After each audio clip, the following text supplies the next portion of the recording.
یہ 4 دن کی زندگی اصل ہماری زندگی آخرت کی ہے۔ اس لیے اس دور موجود کے اندر اگرچہ اس طرح کی درس گاہیں جو ہے وہ نایاب تو نہیں، کامیاب ہوتی چلی جا رہی ہیں، جس میں اسلام کی روح کے مطابق جو ہے وہ پڑھایا جا رہا ہو، لیکن آپ کو مجبوراً کہیں بچے داخل بھی کروانے ہوں، لیکن ان کی تربیت کا جوہر آپ کے اپنے ہاتھوں میں ہے، اور کبھی ضائع نہ ہونے دیں۔ مت چھوڑ دیں کہ یہ اسکول، یہ کالج، یہ دانشگاہیں، یہ یونیورسٹیاں، یہ ادارے آپ کے بچوں کی تربیت کریں گے۔ یہ آپ کی تربیت کے ضامن نہیں ہیں۔ یہ بہت سارے تو پیسے کمانے کے چکر میں ہیں، اور کچھ فرنگی روحوں کے بے حس ڈھانچے ہیں، اس لیے وہ جو دیں گے وہ وہی دیں گے جو ان کو دیا گیا، جو ان کی فیڈ بیک ہے وہ آگے اس بچوں کے اندر جو ہے وہ منتقل کریں گے۔ اس لیے بچوں کو از خود آپ نے دین سکھانا ہے، اپنی خاندانی روایات سکھانی ہے، مشرقی شرم و حیا اور مشرقی روایات اور مشرقی تقدیس سکھانی ہے، اور ان کو بتانا ہے، بچوں کو بھی اور بیٹیوں کو بھی، کہ تم نوکر محمد عربی کے ہو۔ تمہارا کلچر مشرق کی فضاؤں سے یا مغرب کی ہواؤں سے نہیں پھوٹتا، گنبد خضرا کی ضیاؤں سے پھوٹتا ہے۔ اس لیے ان کی اصطلاحات، ان کی ٹرمز جو ہیں وہ بھی وہی ہونی چاہیے جو اسلام نے ہمیں دی ہے۔ اس لیے جب ہم اپنی نسلوں کو نہیں سنبھالیں گے تو یہ سب کچھ ہوتا رہے گا۔ اس لیے میں اور آپ اچھی طرح سے اپنی نسلوں کو سنبھالیں۔ اس وقتوں میں یہ فکر لگی رہی ہے کہ ہماری آنے والی نسلوں کا کیا بنے گا۔ اس وقت پوری دنیا جس طرح اس کا نقشہ، اسلامی دنیا جس طرح ری شیپ ہو رہی ہے، اور جس طرح اس کا جو نقشہ بننے جا رہا ہے، اور مغرب اس کے اوپر جو اربوں خربوں روپے خرچ کر رہا ہے، ظاہر ہے نسل کشی کر کے بھی دیکھ لیا، اتنے لوگوں کو مارا تو نہیں جا سکتا، تو اب کیا کرو، کوئی ان کی زندگیوں کو تبدیل کر دو، ان کی ڈائریکشن ہی تبدیل کر دو، ان کا راستہ ہی تبدیل کر دو۔ اب ضرورت یہ ہے کہ ہم نے اپنی نسلوں کو خود ان کی حفاظت کرنی ہے۔ انشاءاللہ میں نے یہ فیصلہ کیا ہے کہ یہ گرمیاں تو بہت شدت کی ہیں اس وقت، تو ورنہ میں آج ہی اعلان کر دیتا، لیکن انشاءاللہ ہم ایسا کریں گے کہ ہفتے میں ایک دن ضرور رکھیں گے، کہ جس طرح آپ آتے ہیں جمعے کے دن اور مختلف جگہوں سے آتے ہیں، تو ہفتے کے اندر یا اتوار کا چھٹی کا دن رکھ لیں گے یا کوئی اور دن، جس میں 2 گھنٹے کے لیے کم از کم آپ اپنے 8 سال کے بچوں سے لے کر 12 سال کے بچوں کو یہاں مرکز میں لے کر کے آئیں، اور ان کی جو ہے وہ انفرادی کلاسز بھی ہوں گی، اور انشاءاللہ ان بچوں کی ذہنی ساخت کے مطابق ان کی جو ضروریات ہیں، دینی ضروریات ہیں، ان کو پورا کرنے کی انشاءاللہ میں خود بھی آرزو رکھتا ہوں کہ اپنی نسل کی ہم حفاظت کریں، ان کو تربیت دیں۔ 8 دن کے بعد بھی ان کو ایک اچھی ڈوز مل جائے تو انشاءاللہ اس کے نتیجے اچھے ہوں گے، وہ ان کے اندر مزاحمتی قوت پیدا ہو جائے، قوت مدافعت پیدا ہو جائے گی، وہ 8 دن تک جو ہے جو زہر ان کے اندر ڈالا جاتا رہا اس کا مقابلہ وہ قوت کرتی رہے گی۔ اور آپ لوگوں نے بھی اپنے بچوں کو بھرپور انداز سے، ہمارا اصل سرمایہ ہماری اولادیں ہیں، ہماری ترجیحات زندگی اور ہیں، ہماری اولادوں کی ترجیحات زندگی اور ہیں، تو ہم کھڑے کہاں ہوں گے پھر؟ اور آنے والا دور جو ہے وہ یقیناً اس حساب سے بہت ہی دردناک دکھائی دیتا ہے۔ اس لیے ہم نے خود اپنی ذمہ داریوں کو اپنے کندھوں پہ لینا ہے۔ بہت ساری ذمہ داریاں ہم دوسروں پہ ڈال دیتے ہیں، بہت چیزیں ہیں وہ ہم ڈال دیتے ہیں حکومتوں پہ، بہت ساری چیزیں ہم علماء پہ ڈال دیتے ہیں، لیکن ہمیں خود جو ہے اپنی ذمہ داریوں کو جو ہے وہ اپنے ذمے لینا ہوگا، اور اپنی اولادوں کی تربیت کا ہمیں خود ضامن بننا ہوگا۔ اور یہ میں نہیں، میرے رب نے کہا ہے قُوا أَنفُسَكُمْ وَأَهْلِيكُمْ نَارًا، خود بھی اور اپنی اولاد کو بھی، اہل خانہ کو بھی جہنم کی آگ سے بچا لو۔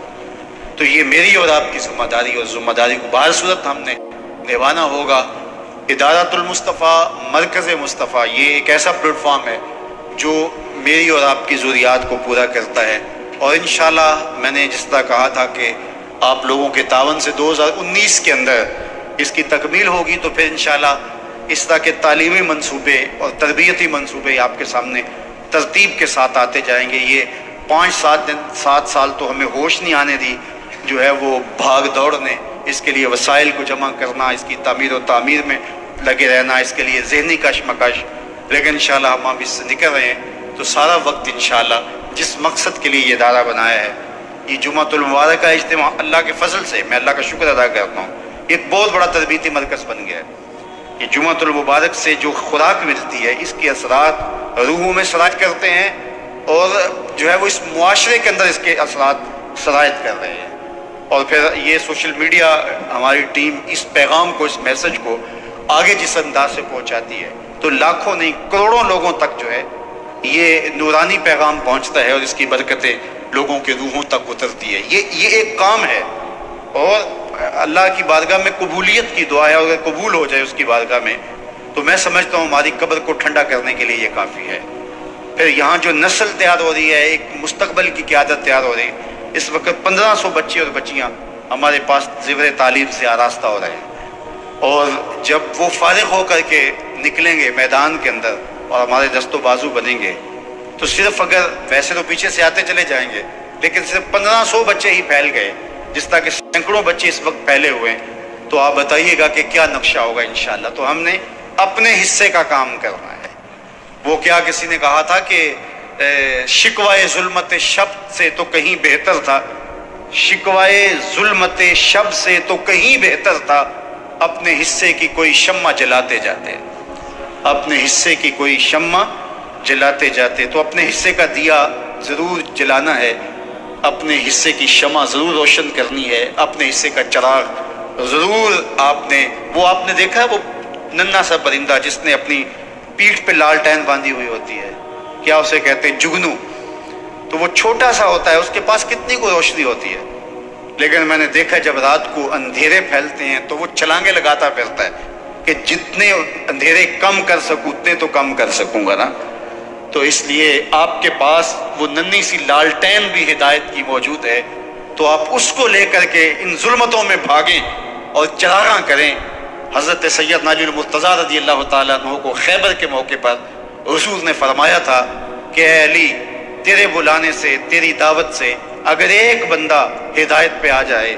تو یہ سرخ اونٹ اللہ اکبر حاصل کرنے سے بہتر ہے۔ سرخ اونٹ اس زمانے میں بہت بڑی دولت تھی، جو آج کل وہ کیا لینڈ کروزر تو کیا کیا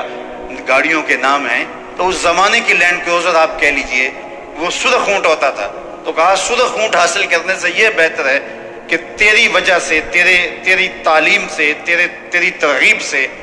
اور تیری محنت کے نتیجے کے اندر اللہ تعالیٰ کسی کے سینے کے اندر چراغ روشن کر دے ہدایت کا، اور کوئی ہدایت کی راہوں پہ آ جائے۔ اس لیے میں اور آپ باقاعدہ اپنی ذمہ داریوں کو سمجھتے ہوئے شعوری طور پہ اس کو نبھائیں، اور اس کا اولین ہدف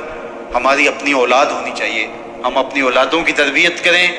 اپنی اولادوں کو اچھی جگہوں پہ لے کر کے آئیں جہاں سے ان کی اچھی تربیت کی آپ کو توقع ہو، اور ان کو آوارہ نہ چھوڑیں، ان کی خلوتوں پہ نظر رکھیں، ان کے طرز زندگی پہ غور کریں۔